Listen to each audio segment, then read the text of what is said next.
Okay. All right. Today I want to do some more contextual stuff. I'm doing some sort of intellectual history. I want to talk about something really important to understand the modern world, really important to understand a lot of things that we see and hear about. And maybe we can get underneath it a little bit and get a little more insight into a perennial argument of the culture wars. I want to talk about Charles Darwin today.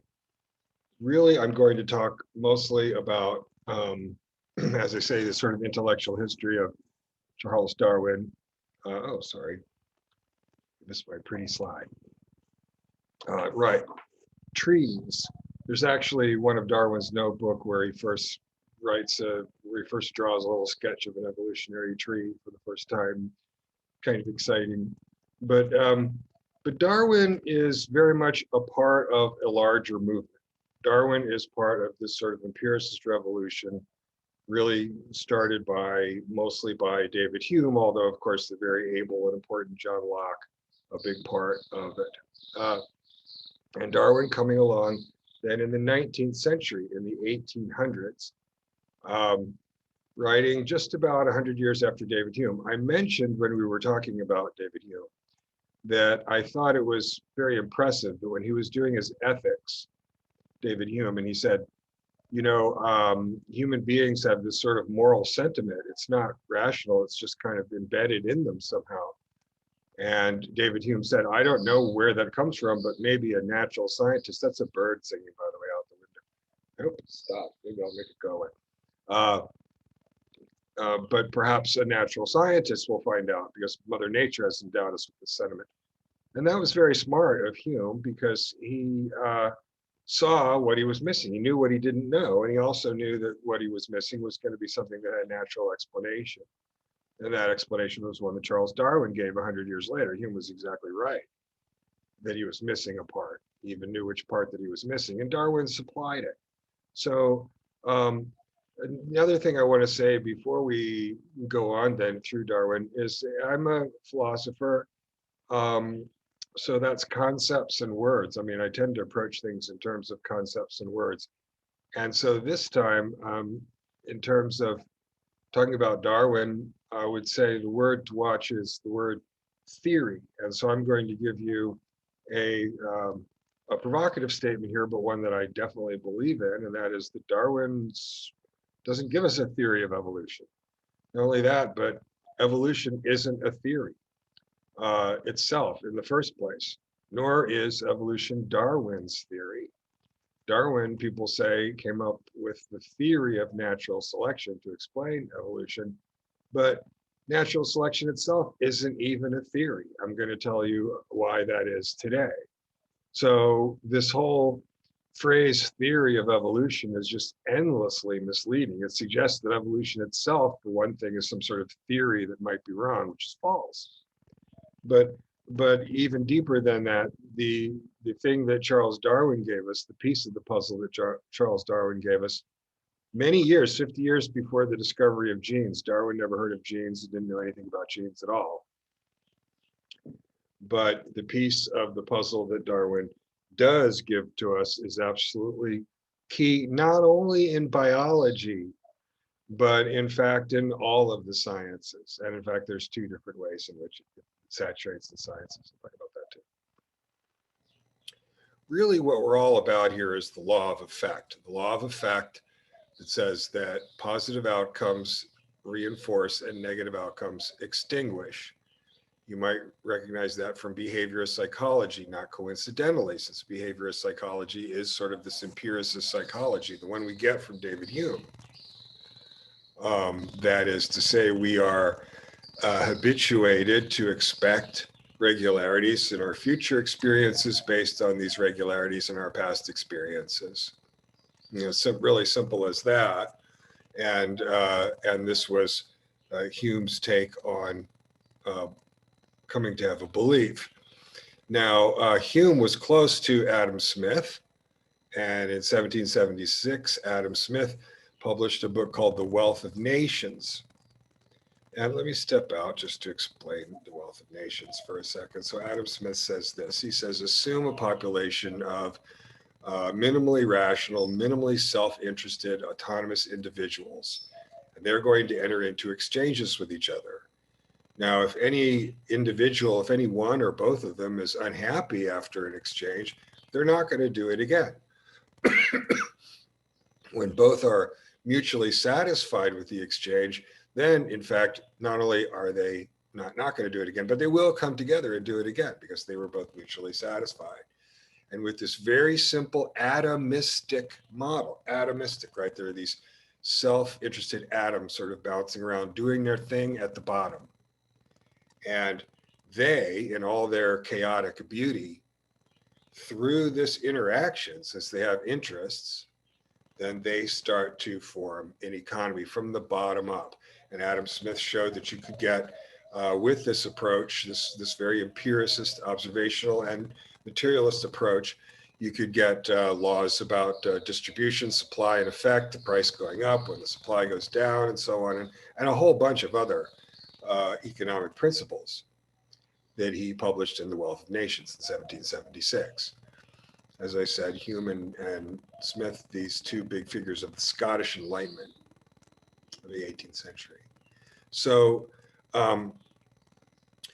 so Darwin is reading Adam Smith. I mean, one of the biggest influences on Darwin was Adam Smith's Wealth of Nations. And that's because the principles that Darwin is appealing to are sort of overall principles, general principles. And that is to say, it's the law of effect, which we saw Hume apply to psychology, Smith apply to biology, to economics, I'm sorry, and now we're going to see Darwin apply it to biology. So very much in this empiricist lineage. Okay. And the other big thing, maybe, one of the biggest things going in the 18th century, the late 1700s, and then into the 19th century. And really, when you read Darwin and Alfred Russel Wallace and these other people who we look at today as biological scientists of evolution, in their journeys and their diaries and the Voyage of the Beagle and so on, scientists of the day, natural scientists of the early 19th century, are intensely interested in geology. They're always looking at geology and geological features, certainly including Darwin and, again, these other people who we regard as biologists. They saw geology as really kind of central science in a lot of ways in the first half of the 19th century. And so Darwin is reading then the Scottish Enlightenment writer Adam Smith, and he's thinking about these self-organizing principles. That's what we're talking about today. And he's also keeping up with geology. He's fanatically interested in geology, as are all the men of science, all the men and women of science and natural science of his day. His big contemporary is Charles Lyell, who published multi-volume Principles of Geology. In the same decade, the 1830s, that Darwin first thinks of the principle of natural selection. He doesn't publish Origin of Species until 1859. But Charles Lyell and the geologists are doing two crucial things. The first thing is they're doing observational science on this glaciated terrain of the British Isles and other places. And they are forming a sort of theoretical framework that Darwin's going to be in when he thinks of natural selection. The first principle, uniformitarianism. Because of the sort of biblical heritage, you had another school of thought, which were the sort of cataclysmic people who thought that there had been cataclysmic, maybe miraculous events in the past to explain really large features like mountain ranges and oceans and things like that. It was a little harder, maybe, I guess, for people to look at things. Clearly, it would have been harder, wouldn't it? To look at something like a mountain range and start to think, okay, well, I see the sand being washed away by the water in this little stream at my feet. So is it possible that looking at the rivers and the mountains and the canyons, we're looking at things which were formed by processes that moved along at that rate? because uniformitarianism is, again, this view that everywhere you look, you're going to see nature happening in the same way, in regular, uniform ways.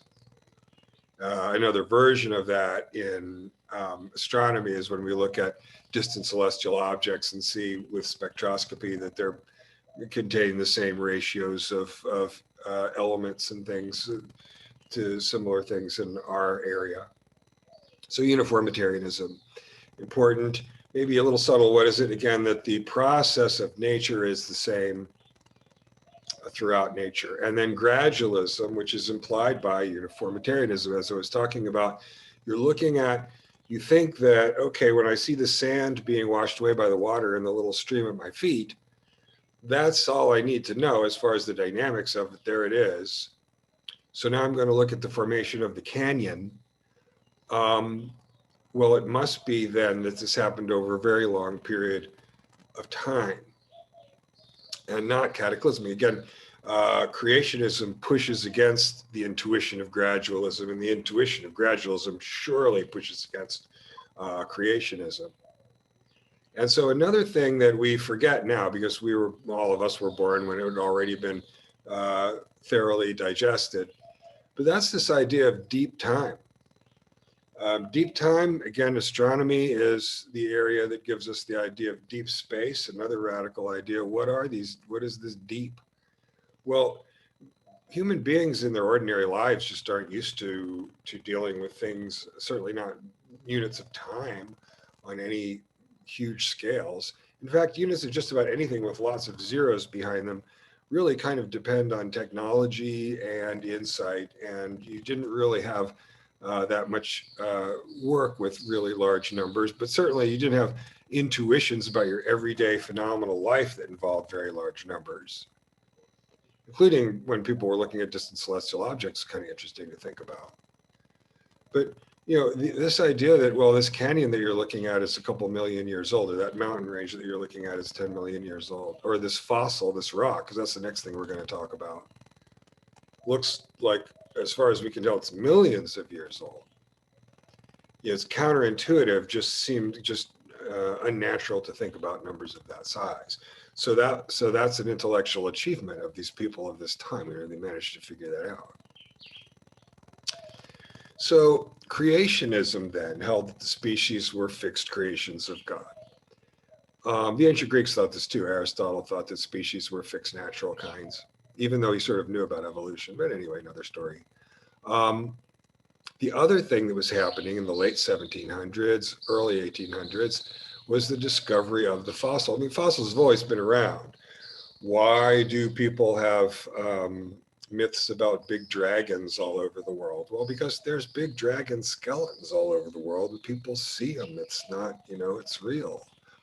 That's where those myths come from. So people always are seeing fossils. But these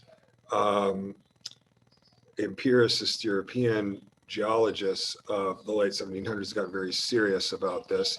And among other things, they very quickly noticed that the older the strata, the simpler the organisms, and the very earliest strata of fossils have very simple organisms. So that was something that they saw. Remember, the geologists giving us this conceptual tool of gradualism that's needed here. And the other thing that people forget, and one of the reasons is because it wasn't really polite amongst the scientists to mention a lot, although Darwin with his country squire life was deeply involved in it. And he certainly saw the importance of it right off.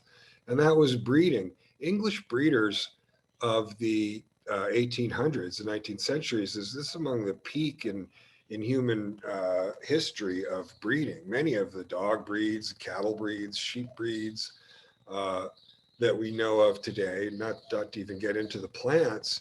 Now, there are other, great breeding traditions in other times and places in the world, but there was an excellent breeding tradition in England in the 19th century, one of the most successful ones. And so these people were expert, not just aware of the possibility of it, they were expert at actually transmitting traits from one generation to the other, choosing the traits that they wanted.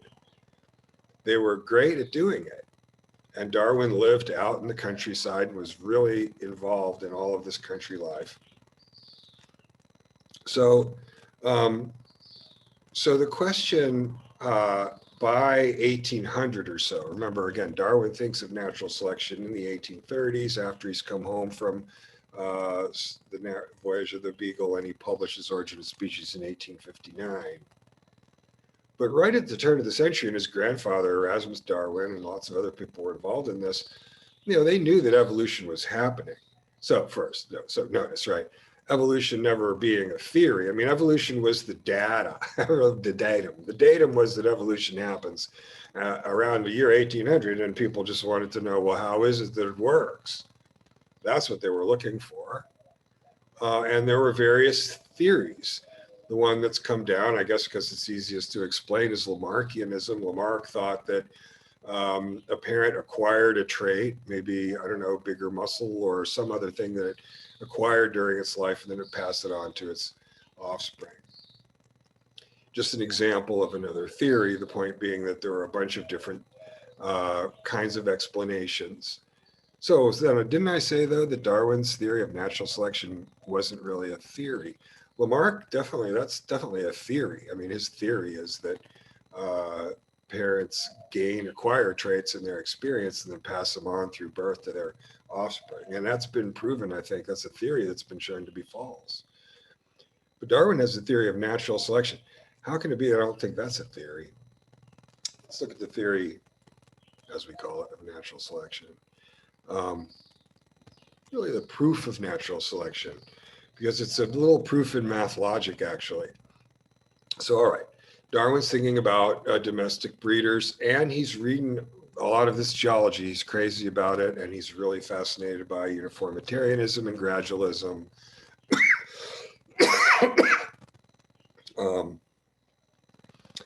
And so he's thinking, okay, the question here is speciation. How do new species arise from prior species? How does that work? And so he's looking at breeding, and he's thinking, well, I know what breeders do. They breed some and don't breed the others. They look at the ones that they want and they breed those ones, and they don't breed the others. So he thinks, well, how is it that Mother Nature might be breeding? How would Mother Nature do that? Well, Mother Nature's going to do that by having some reproduce and others not. The ones who don't reproduce are mostly because they die too quickly or whatever reason. But look, if you have any kind of set,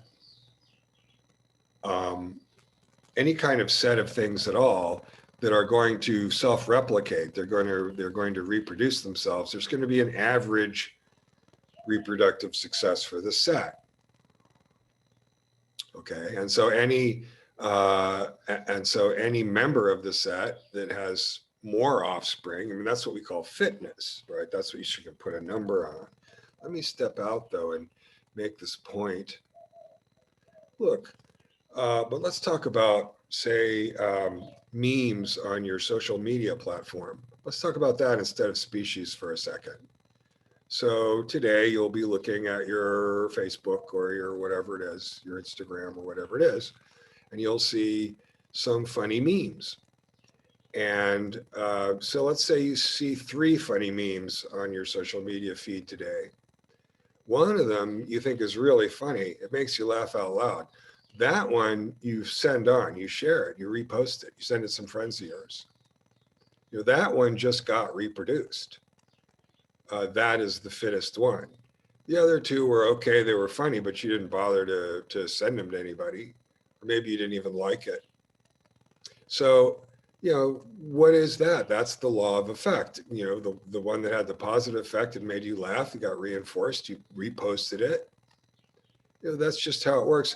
And you can't, by the way, sometimes people talk about evolution, maybe we're done with evolution, human beings have evolution is the kind of thing you can turn off, because it's just the law of effect. That's all it is.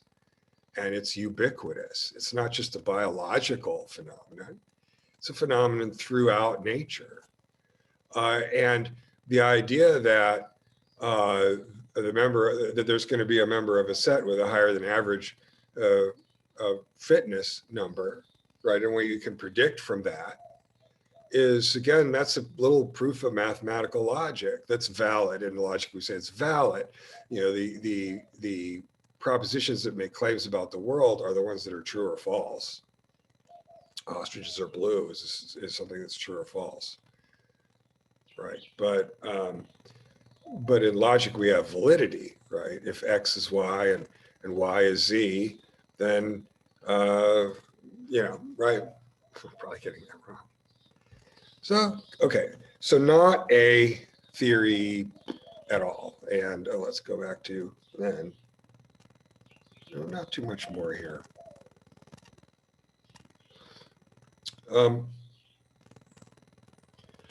Right, so fitness, right? And fitness, again, just you can quantify compared to the average probability of reproductive success of members of your set. You're a replicant. You're going to have replicas, and so are the other humans. Now, another thing to notice here is that Darwin, as I say, is very far from alone. I already mentioned that he's very, very heavily influenced by these Scottish Enlightenment thinkers. He's getting a lot of his ideas from geology. He's in a community that's already having a lively discussion about speciation and has had for many years as to what accounts for the origin of species. But in a larger sense, Darwin also is very representative of the 19th century because the whole intellectual project for very many people in the 19th century was to take scientific principles and apply them to human studies. And it was Locke and Hume who really got this ball rolling. So let's look at just 3 examples really quickly. The first one there, John Stuart Mill and utilitarianism. As the name implies, the idea there is that you're going to come to utilitarianism, right? So people often read utilitarianism as mostly as prescriptivist, that what Mill is saying is that what we ought to do is act in the way that maximizes the general happiness. That's what he wants to maximize the general happiness. And that's what we mean in ethical theory when we say something's hedonistic. Doesn't mean it's like wicked or anything. It just means that he thinks that what it really works is you're just maximizing the general happiness. But Mill, like all good philosophers, is describing the way he thinks things work to a large extent. And so that's a part of Mill I think people don't look at enough. He thinks, again, that you have a sort of trial and error because you're trying to get the good outcome. And so you're going to do the thing that gets the good outcome. And that's the thing you're going to say, that's what is going to be good about it. There's no doubt at all that that's what we mean by qualitatively good. And so the ultimate justification for the moral code is that it's conducive to the general happiness. And, you know, look, that's anthropological too. I mean, the moral code might not say about itself that the reason it is what it is because it's conducive to the general happiness. But the anthropologist might say that that's what's really going on. So I think there's a sort of subtler Mill when we realize that he's also, and he's quite a good psychologist, he's a bundle of nerves. I think when we look at him, as we should look at any ethicist, as also talking about how moral judgments really do arise. A mixed figure in the 19th century is Marx, because Marx, coming out of this, ultimately, you know, it's a Hegelian, by a Kantian, Cartesian, rationalist. I mean, there's no doubt about it that to the extent that he's a Hegelian, he's coming out of that tradition. Remember, Marx said that he stood Hegel on his head. Marx is, as I say, a mix of 2 traditions, and I think that makes him interesting, but also hard to categorize. But he definitely wanted historical materialism to be a kind of scientific socialism. Those are the kinds of phrases he would use to talk about it. He wanted to be a materialist and use dialectics to understand the arising of classes. He says, you know, Marx's fundamental theory in looking at the industrialization of the textile industry in England is that when you bring all the workers off the land, all the people off the land and put them into these automated factories, you're creating a working class.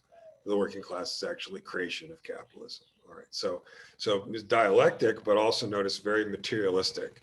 What's set to fixation that Marx gave us in our culture is the idea that there's a strong economic underlie to politics. You don't have to be an evil Marxist genius to understand that if 1% of the population has 90% of the wealth, there is literally something like that, that's not a politically sustainable situation. But everybody knows that now. Again, the sense is, with all of these theories, the sense is, what does the person give to the culture that remains, that endures? And finally, William James, the pragmatist, compare pragmatism to utilitarianism. Utilitarianism, an ethical theory about value, about what's making something good. Pragmatism is a epistemological theory about truth. It's a theory of truth that says that when we say something's true, what we really mean is that we have a good deal of predictive and causal power by virtue of holding that belief. Notice, like Mill, and both exactly like Hume, what's happening is that one is coming to, through trial and error, to these things. And again, this is all about Darwin, right? Darwin is saying exactly the same things as these people are saying, because it's the 19th century, it's the 1800s, and people want to make, everybody thinks that the goal is to make a science of human behavior. In the 20th century, that sounds like a bad Dr. No thing to do. But in the 18th century, people like the utilitarians or the socialists thought that science could do great things for people. All right, so here's the takeaway. Here's the most important thing that I'm talking about here. Remember, systems dynamics, your model of systems dynamics, what makes the world go round? And the traditional theistic and Platonic cosmologies have a top-down picture. The Judeo-Christian, Abrahamic monotheistic tradition, very much a top-down model. The rationalists like Descartes and Kant, very much a top-down model, right? That's transcendental rationalism is going to form the world. Plato, the same kind of thing, metaphysical form, right? From the top is kind of trying to pull the world into a formal state. Now, why is this not emphasized? That's the third bullet point on the slide there. An interesting reason, I think, is that empiricists like Hume and scientists like Darwin are really, I mean, he's very philosophical, but they were averse to metaphysics as such. I mean, they didn't really want to talk about metaphysical claims or things that seemed like metaphysical claims. They were interested in using the method. So we don't notice now, but I would say, last bullet point on the slide, that this switch from the sort of traditional top-down, St. Augustine, the city on the hill, the Quran, the Bible, but Descartes, Kant, transcendental idealism, and on, really coming in this notion that everything, that not only then, again, the two sides, first, that in reality, things really are somehow organized from the top, from some sort of top source. And also that the best state of affairs would be that things were rationally organized or optimally organized, as in the city of the hill or the communist utopia. Bottom up, which we see in Adam Smith, for example, and Marx, by the way, a big admirer of Adam Smith. Didn't think Adam Smith was his foe. Adam Smith was one of his big influencers.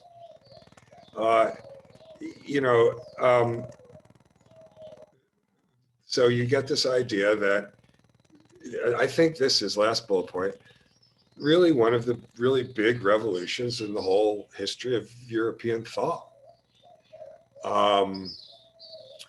It's huge, and everything around this, the French Revolution, Republican constitutionalism, Marxism and socialism, science, is all part of this sort of moving from the idea that you have some transcendental source that organizes the world from the top down to this model of the dynamic of the system, that the dynamic of the system is that small events at the bottom, atomic interactions, lead to the emergence of large organizations. And that's a big question in theoretical biology, a big question in theoretical economics to this day.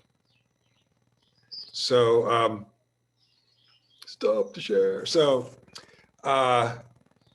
what's really going on with Darwin, putting Darwin in some kind of cultural context, and seeing maybe a little better what these kind of culture wars are really all about, getting at a fairly central question about sort of the way that the world is organized and the right way to organize the world. And yeah, this does sort of affect my political views, in case you're wondering. I mean, speaking as someone, who identifies myself mostly as on the left, but not someone who wants to rationalize the world. And why not? Because I take it that these empiricist arguments are good, actually. But anyway, that's another conversation that we can have if you want. But for now, looking at intellectual history of the 19th century. Okay, all right. So I'll see you next week.